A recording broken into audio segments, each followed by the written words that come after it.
Hi, I'm making my gift to my balae. So, kasi nung binyag ng apo ko, gusto niyang bilhin yung ganitong painting. Sabi ko, wag mo na bilhin kasing mahal. Sabi ko, gagawan na lang kita. So, eto na.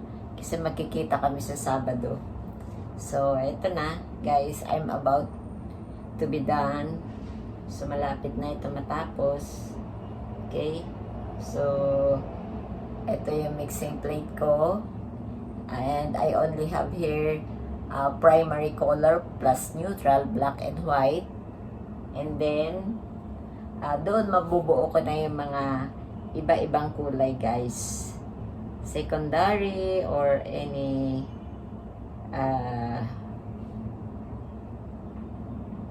so, gagawa ko ng tatlong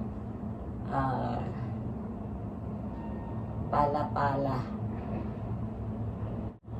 Kawayan, guys. Nakatayo. Kailangan makuha ko yung kawayan. Yan, tatlo yan. Kasi gusto niya. Meron daw, yung tatlo daw anak niya. Isa dito yung manugang ko. O, yung tatlo daw anak niya.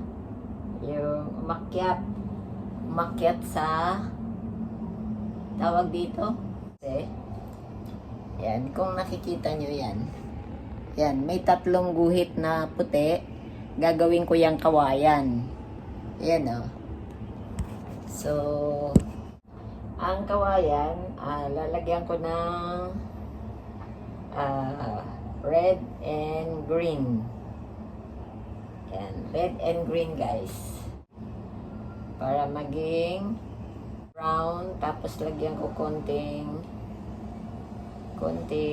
yellow para magmukha siyang brown. So, dagdag pa ng dilaw kasi sa taas yan, guys, oh, nagmi-mix ako at okay, nakikita nyo ba? Ayan, guys, oh. Diba? Kulay brown. Ayan na, oh. Hindi pa masyadong kita pala. Mamaya. Yan. Pag brown, guys, paghahaluin mo lang yung red and green. Tapos, pagka light, lagdag mo na lang ng white and yellow. Pag may reflection ng sun, yan. Dagdagan mo siya ng dilaw. Tignan nila kung sino yung mabilis makyat. Siyang panalo. Kakangawit pala. O, yan. Tatlo na yan, oh. Tatlo na yan. Palosebo. Muna. Mamaya, guys, nagugutom ako. Kain muna. May di pa. Yan yung kawayan, guys. Dinidetail ko pa.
Oh. Okay na ba? Oh. Ayan. Ano sila? Wala pa pala yung isa, yung red na flag. Oh, sino na una dyan? Okay? So, yan na. Mamaya, picturean ko na lang pagkatapos, ha? Okay. Yan na. Oh, yan na. Oh, Palo Cebo. Ito na, guys. Oh. Oh. Okay na ba? Papa-frame ko na yan, Lucas.